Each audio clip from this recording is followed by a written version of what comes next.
All right, so there's no doubt about it. You guys know that I'm still a little hurt with the whole Derrick White being traded thing, okay? You know that he was my favorite player on the Spurs since Manu Ginobili, and then after Derrick White, obviously it was Josh Primo. So I've had it rough, if to say the least, okay? But this is very interesting. So someone told me, because I did a video recently on Derrick White in which I was talking, or he was talking more so about Popovich and what he learned from Pop and all that good stuff.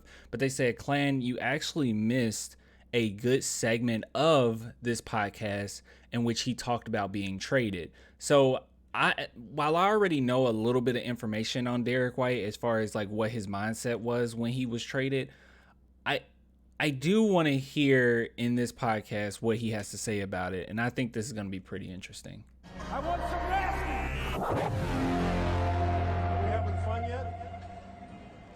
All right, okay, so let's go ahead and dive into this. Well, before we do, if you guys want to support the channel, clanthemerchfan.com, link in the description there.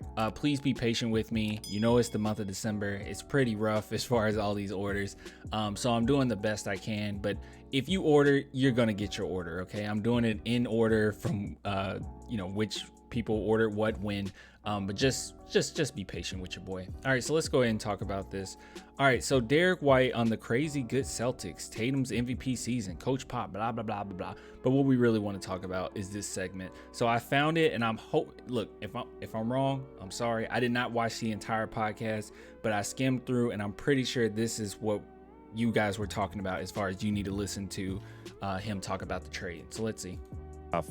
Was phenomenal. We love trade deadline stories on the Old Men and the Three. Anybody who's been traded, I've been traded twice, has good ones. What's your trade deadline story from last year? We are in Atlanta.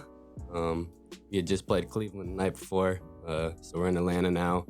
And just a regular day for me. I'm texting my boys, and the trade deadline's crazy, but there's no way I'm getting traded this year. That kind of hurt. That kind of hurt, dude. Oh my God. The last thing I heard, okay, this is what I heard as far as Derrick White. He started questioning, like, why don't they want me, man? Why don't they want me to play for them? And really, it's because I think Derrick White has imposter syndrome, which everyone has it. I mean, not everyone, but a lot of people have it, okay? I have it. There's people I know that have it. Like, a lot of people have that. So I think that's what's kind of going on, or what was going on, but I don't know, man. My boy Drew Eubanks just got traded to Toronto, so I'm lifting, and he's in there with me lifting. So I'm like, man, how is it to get traded? Like, what's next? Like, I'm trying to ask him, like, because my first 4 years we hadn't made no deals at the deadline. So like, I knew it was a thing, but like, I just had never witnessed it personally, during the season at least. So I was wrong. I thought that they talk to their players usually before a trade. I mean, I know these things can like kind of boil down and happen instantaneously sometimes, but I could have sworn they would have talked to Derrick about it, but whatever. I'm just asking him like, yeah, what's next? What next? So then I go back to my room, shower, chilling, and then I get a call from Pop. Oh. He's like, what room number are you in? So I tell him my room number, and I tell him the wrong number. On purpose? No, I told him the number, and then I'm like sitting there, and I'm like, that is not my room number. He got nervous. So I had to call him back real quick. So luckily I called him before he got to the door. Someone would have got, some random person would have been knocking, like, just pop. But I called him and told him the right room number. And then he comes into the room and just like, we traded you. That's all he said at first. And I'm just, where? Like, you gonna tell me what's next? And then he's like, yeah, we traded you to Boston. I think it'll be a great fit for you. We get some picks back, but I think it'll just be good for you and your career. There's a bunch of people in Boston that you already know. And so I was just like, oh, my mom started going crazy. What's next? Like, it's really the question I'm asking. So trying to figure it all out. My wife's pregnant. Like, I'm trying to figure that out at the time too. So my mind's just going crazy, and I'm just sitting in that room in Atlanta, like, what do I do? And so, Dang, dude, he's still like, you can tell he's still kind of sad about it. Sitting there for a while, and then like people start coming by your room, knocking on your door, like talking to you for a little bit, and then they're like, all right, we're gonna try to put you on this flight. It's at like 9 o'clock to Boston. Like, The same day? The same day? They did it the same day? okay, like I don't even know what to do. So I just got on the flight, go to Boston, and I was there. The 24 to 48 hours after the trade, it's such a whirlwind. I mean, when I got traded from Orlando to Milwaukee, we were on the road just like that. We were actually waiting outside the plane, and everybody starts getting off the bus, and Jacques Vaughn holds a few of us back, and we just sat there till 3 p.m. Eastern time, just waiting. And there's like so many emotions that happen, especially for a team that drafts you, and then you start getting calls from somebody from me. It was somebody from the Bucks, somebody from the Mavs, and your just mind's racing. And then on top of that, of course, you know, you are expecting a child with your wife. Like, that's a whole nother element of it. I want to say one thing real quick, because in defense of the room number thing, that's a common thing in the NBA. I mean, how many times have you gotten back from shoot around and gotten to the elevator and been like, oh, fuck.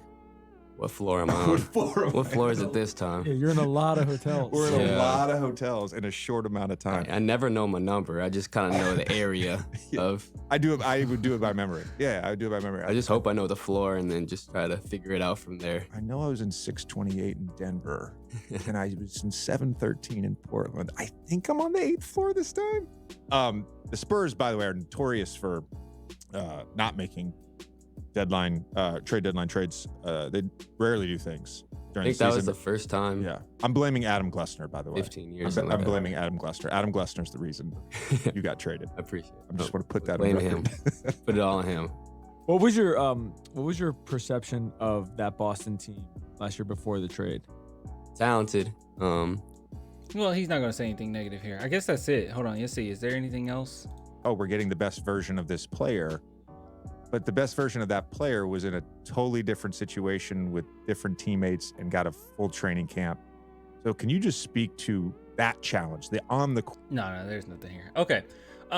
So what's my takeaways here? This is really sad. This is just absolutely sad.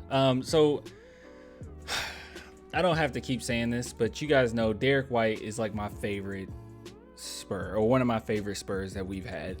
I loved his tenacity. I loved his defense. He was one of the better defenders we've had over the years. I loved his clutchness. He had a lot of clutch plays. I loved his humbleness. I loved his leadership on the court. And he was just such a good facilitator, such a good playmaker. And while I never said he would become a star, I do stick by what I said before, where I really wanted him to be the starting point guard for a very long time. And when DJ went down and he was the starting point guard, it was nice for everyone to sit back and actually witness, like, oh no, this guy is legit. He actually is a really good player. Is he inconsistent? Well, sure. I mean, of course, but then again, he's not a star caliber player.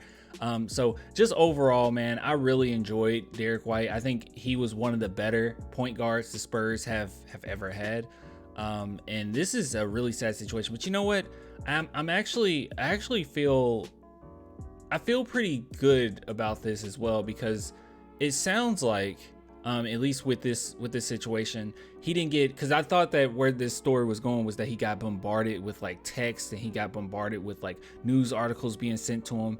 But no, he actually did get to hear from Popovich first. And I also like how Pop was like to the point, very quick with it, and wanted to tell him to his face. I thought that was really cool.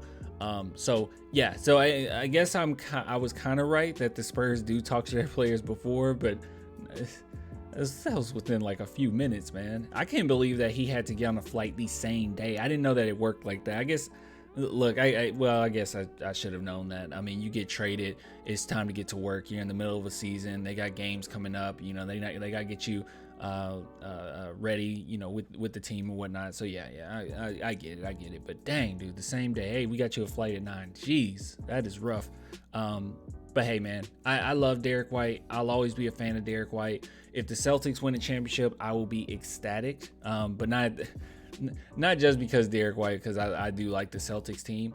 But if the Celtics win or if the Bucks win, I think that those are two teams that's really good for the NBA. But man, he is such a humble dude. But anyways, give me your thoughts in the comments. How do you feel about this? It's a little sad, man. If you guys want to support the channel, clanthemerchfan.com, link in the description, or become a Patreon and YouTube member, only $2 a month. I'll get with you guys later, man. Until next time, bye.